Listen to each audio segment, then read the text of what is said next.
Supreme court के जजों की लाइब्रेरी में न्याय की देवी की मूर्ति लगाई गई है। इस मूर्ति में नई बात यह है कि पहले न्याय की देवी की मूर्ति में जहां एक हाथ में तराजू और दूसरे हाथ में तलवार होती थी और आंखों पर पट्टी होती थी, अब नए भारत की न्याय की देवी की आंखों की पट्टी खुल गई है। यहाँ तक कि उनके हाथ में तलवार की जगह संविधान आ गया है। कुछ समय पहले ही अंग्रेजों के कानून बदले गए हैं। अब भारतीय न्यायपालिका ने भी ब्रिटिश युग को पीछे छोड़ते हुए नया रंग रूप अपनाना शुरू कर दिया है।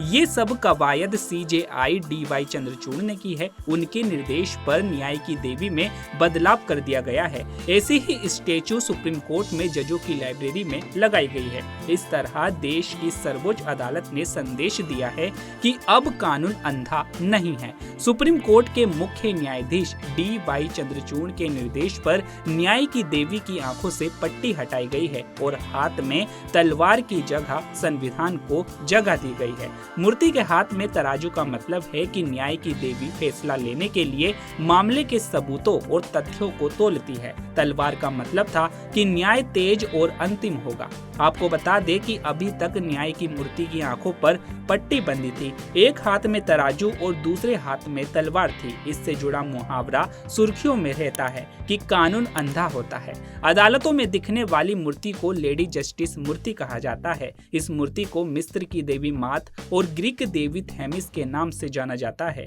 इससे सद्भावना, न्याय, कानून और शांति व्यवस्था जैसी विचारधाराओं का प्रतीक माना जाता है। ग्रीस में थेमिस को सच्चाई और कानून व्यवस्था का प्रतीक माना जाता है।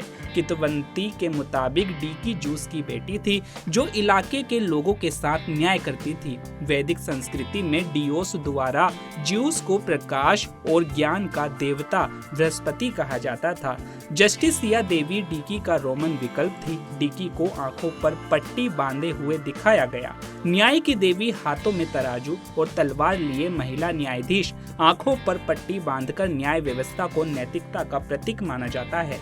जिस प्रकार ईश्वर बिना किसी भेदभाव के समान न्याय देता है, उसी प्रकार यह न्याय की देवी भी देती है।